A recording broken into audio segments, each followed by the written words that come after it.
बृहस्पतिवार रात गए आमडागा पंचायत प्रधान रूपचांद पाल को बम मारकर हत्या कर दिया गया। ग्राम अस्पताल में ले जाने पर उन्हें बारासात अस्पताल ट्रांसफर किया गया, जहां डॉक्टरों ने मुर्दा करार दिया। खबर सुनते ही बैरकपुर सांसद अर्जुन सिंह घटना स्थल पर पहुंचकर जानकारी हासिल की। पुलिस के खबर के अनुसार आज पुलिस ने अनवर हुसैन मंदर नामी एक व्यक्ति को गिरफ्तार करके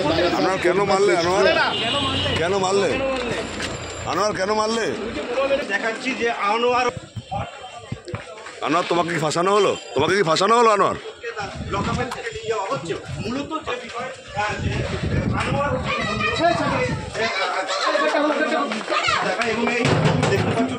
লকআপের বাইরে রাখা হচ্ছে এবং নিয়ে যাওয়া হলো ভেতরে নিয়ে যাওয়া হলো। এই আনোয়ার হোসেন মন্ডল তো কারণটা আমি জানি না, কারণটা তো পুলিশ বলবে। এফআইআর হয়েছে, 4 জনের নাম আছে। পুলিশকে আমরা বলেছি ইমিডিয়েট তাদেরকে অ্যারেস্ট করতে, তারপরে আসল তথ্য বেরোবে কিসের জন্য খুনটা হয়েছে। যে 4 জনের নাম আছে, 4 জনের কারা, তারা কি তৃণমূলে কর্মী? এখন আমার মনে হচ্ছে এই মুহূর্তে তাদের নাম প্রকাশ করাটা ঠিক হবে, তাহলে হয়তো তারা পালিয়েও যেতে পারে। এই জন্য এটা বলা ঠিক হবে না। পুলিশ সেটা অ্যারেস্ট করুক, আপনারা জানতে পারবেন। জমি বিবাদকে কেন্দ্র করে ঝামেলা, দেখুন, শত্রুতা ছাড়া তো খুন হয় না, কোনো না কোনো শত্রুতা হবেই, যে কারণে জন্য হয়। কিন্তু এই মুহূর্তে আমি যদি বলে দিই এই জন্যে হয়েছে, তাহলে একটা তদন্তটা প্রভাবিত হবে। এই জন্য আমার এটা বলা উচিত না। পুলিশ আগে অ্যারেস্ট করুক, তারপরে আপনারা নিশ্চয়ই পুলিশ প্রশাসন আপনাদেরকে বলবে কারা হয়েছে। খুব ডেঞ্জারাস ব্যাপার আছে। দেখুন, খুন যারা করে তারা তো খুন করতে যায়, সাহস না থাকলে তো কেউ কাউকে খুন করে না। সাহস নিশ্চয়ই আছে, তাহলে তাই তো খুন করেছে।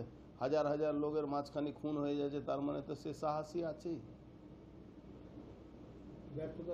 তো ওটা ইটস এ প্ল্যান মার্ডার, এর মধ্যে কোনো নেই, সন্দেহ নেই কি প্ল্যানিং মার্ডার নেই। এটা আগে থেকে ছক করে প্রফেশনালি এই খুনটা করানো হয়েছে।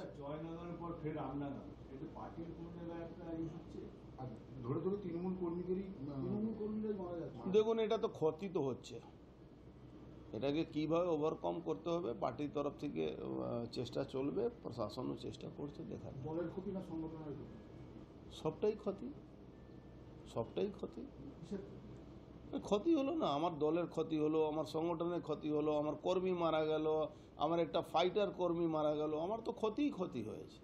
ক্ষতির তো মাপকাঠি তো অনেক বড় এখানে। বেশি বেশি তৃণমূল কর্মীদেরই কেন টার্গেট করা হচ্ছে? যেখানেই মারা যাচ্ছে দেখা যাচ্ছে তৃণমূল কর্মী, জয়নগর থেকে আরম্ভ করে। তৃণমূল কংগ্রেস ক্ষমতায় আছে, তো তা বাদবাকি যারা বিরোধী থাকবে তারা তো তৃণমূল কংগ্রেসকেই টার্গেট করবে না। দলের রাস্তা কি দুষ্কৃতির হাতে চলে গেছে? এটা আমি কি করে বলবো? আপনি এই কথাটা কি করে বলবেন কি দলের দুষ্কৃতি হাতে চলে গেছে? এটা তো মানে একটা কোনো সঠিক কথা আপনি বলেননি। দলের মতনই আছে, দল সঠিক হাতেই আছে।